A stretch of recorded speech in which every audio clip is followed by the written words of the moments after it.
Hello friends, स्वागत है एक बार फिर से आपका मेरे यूट्यूब चैनल यूपीएससी विद क्षितिज में। तो जैसा कि आपने थंबनेल देख ही लिया होगा, आज का हमारा टॉपिक है बुक रिव्यू, वो भी मॉडर्न की, जिसका नाम है स्पेक्ट्रम। अगर आप 10 में से 8 लोगों से बात करते हैं, अगर आप 10 लोगों से मॉडर्न हिस्ट्री के बारे में बात करते हैं तो उसमें से 8 लोग आपको स्पेक्ट्रम सजेस्ट कर ही देंगे, अगर आप यूपीएससी, यूपीपीएससी या किसी भी स्टेट पीसीएस का एग्ज़ाम दे रहे हैं। लेकिन इसमें कुछ खामियां हैं, कुछ अच्छाइयाँ भी हैं। इसके बारे में हम इन 5 पॉइंट्स में बात करेंगे। तो इनमें सबसे पहले पॉइंट पे हम बात करते हैं इंट्रोडक्शन जो होता है बुक पे। तो इसका सबसे पहले बात कर लेते हैं रेट। मैंने ये लगभग 6 महीने पहले खरीदी थी और ये मुझे लगभग पड़ी थी 350 की। तो पहले आप बुक देख लीजिए। ये है बुक, ऐसी कुछ दिखती है। कवर पर ना जाइए, वो कुछ अलग भी है। फिलहाल मैं हिंदी मीडियम का छात्र ही हूँ तो मैं हिंदी की खरीद रखा हूँ। इंग्लिश मीडियम की भी ऐसी ही दिखती है। तो सबसे पहले इसके रेट पे बात करते हैं। तो मैंने 6 महीने पहले इसको ख़रीदा था और ये लगभग मुझे 350 रुपये की पड़ी थी। आज भी फ़िलहाल लगभग इसी रेट पे होगी जहाँ तक। बाकी मैं इसका डिस्क्रिप्शन में लिंक डाल दूँगा अमेज़ॉन से, तो आप वहाँ से परचेज़ कर सकते हैं। लगभग 350 की है अभी भी, तो मुझे भी लगभग उतने की पड़ी थी। तो दूसरी बात, ये स्पेक्ट्रम की बुक है। स्पेक्ट्रम की और भी कई सारी बुक्स हैं।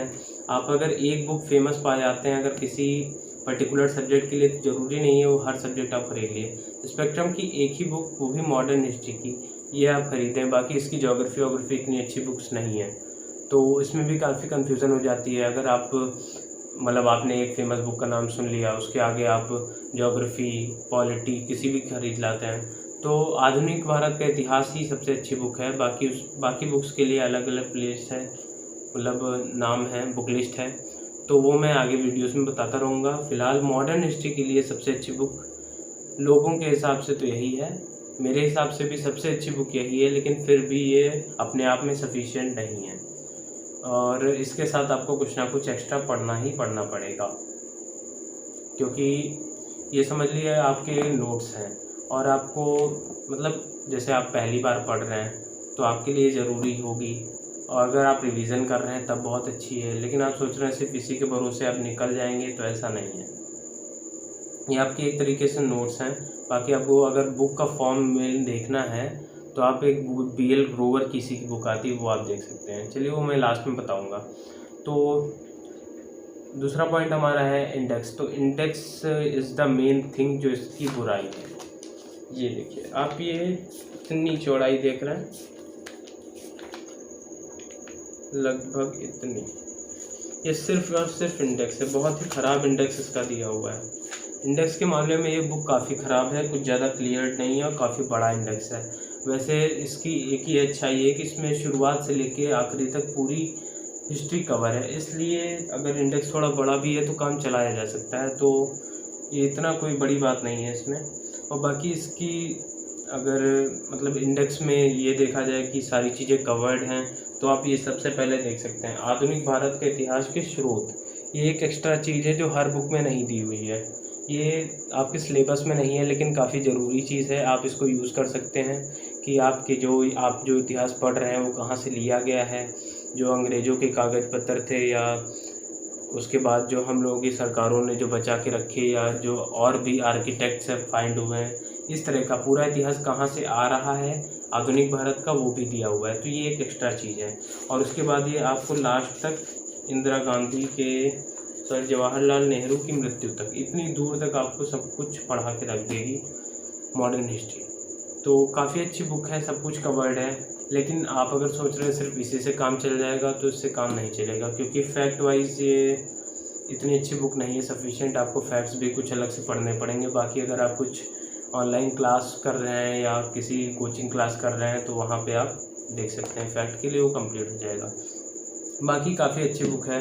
तो अब हम आगे आते हैं अपने अगले पॉइंट पे, इसकी लैंग्वेज। तो लैंग्वेज ही सबसे इसकी अच्छी चीज़ है, जिसकी वजह से 10 में से 8 लोग आपको ये सजेस्ट कर रहे हैं। क्योंकि जैसे आप अगर इसके पहले आप BL ग्रोवर पढ़ने लगे, तो उन सबकी हार्ड लैंग्वेज है।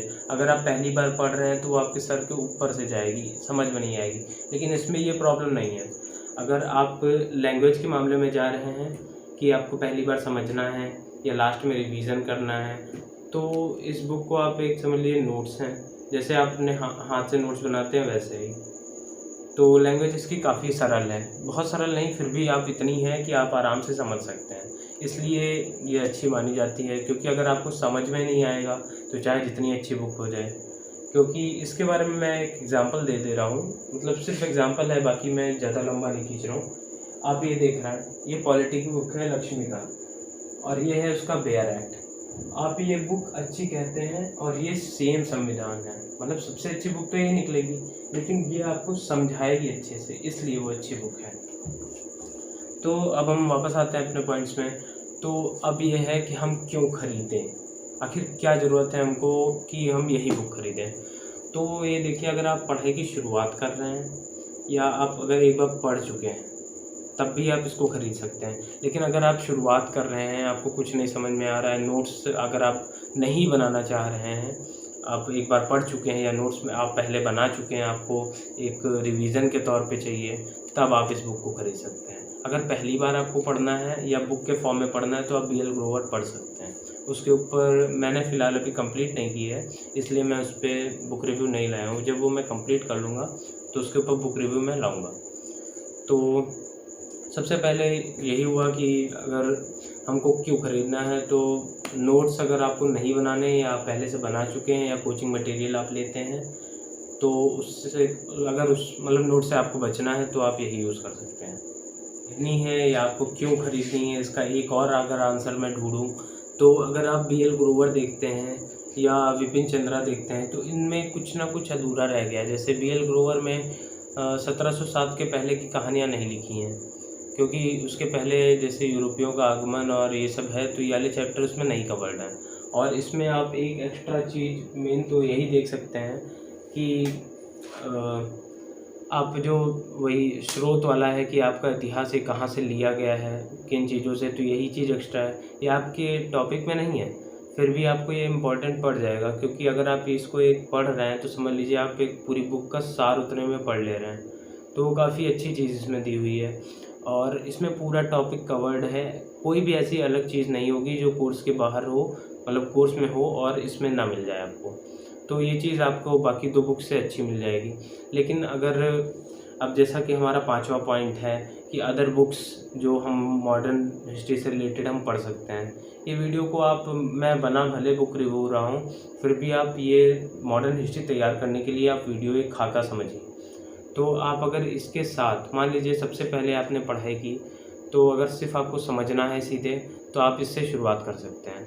देन आप विपिन चंद्रा या B.L. ग्रोवर जैसी एक बुक पकड़ सकते हैं जो फैक्ट में भी थोड़ा अच्छी है, थोड़ा कहानी फॉर्म में लिखी है, थोड़ा सा समझने में कठिन है आपको, लेकिन फिर भी अच्छी बुक्स हैं। अगर आप इसके साथ वो भी पढ़ सकते हैं तो काफ़ी अच्छा होगा, आपको कुछ ना कुछ तो फ़ायदा दे के ही जाएगी। और साथ में अगर आप नोट्स लेना चाहते हैं तो आप चाहे तो नोट्स बाय कर सकते हैं, मार्केट में कई सारे आते हैं। वैसे सबसे अच्छा होता है कि अपने हाथ से नोट्स बनाना। और अगर आपको नोट्स से बचना है तो जैसा कि मैं पीछे बता चुका हूँ, ये बुक नोट्स से बचने के लिए सबसे अच्छी है, क्योंकि ये सिर्फ नोट्स के फॉर्म में ही है। तो अलग जो हमने बुक्स की बात की, तो विपिन चंद्रा और B.L. ग्रोवर बस यही 2 मेन बुक्स मुझे लगी। और आशा करते हैं कि आपको हमारे वीडियो से कुछ ना कुछ तो फ़ायदा मिल ही रहा होगा। क्योंकि मैं फ़िलहाल स्पेक्ट्रम में पढ़ चुका था तो मैंने इस पर बुक रिव्यू बना दिया है। मैं B.L. ग्रोवर जब कंप्लीट करूँगा तो उस पर भी बुक रिव्यू बनाऊँगा। फ़िलहाल मेरे टीचर्स की ही एडवाइस थी कि पहले आप ये पढ़ लीजिए, देन आपको वो भी पढ़ना होगा, इसलिए मैंने आपको इस पर बुक रिव्यू दे दिया है। उस बुक की जो अच्छाइयाँ और ख़राबियाँ हैं वो मैं आगे बताऊँगा। बाकी इस बुक की एक खराबी मैं बताना भूल गया हूँ, खराबी नहीं कहेंगे, वो छोटी मोटी मिस्टेक हर जगह हो जाती है, 100% कोई चीज़ सही नहीं होती है। तो इसमें कुछ जगह पे प्रिंटिंग मिस्टेक कह लीजिए या कुछ सन गड़बड़ लिखे हुए हैं, तो उन चीज़ों को आप थोड़ा ध्यान रखिएगा। बाकी आप पढ़ते जाएंगे तो ये सब चीज़ें नॉर्मल हो जाएंगी, आपको इतनी कोई बहुत बड़ी बात नहीं है, आपको समझने के लिए ये बुक बहुत अच्छी है। तो मिलते हैं अगले वीडियो में, तब तक के लिए धन्यवाद।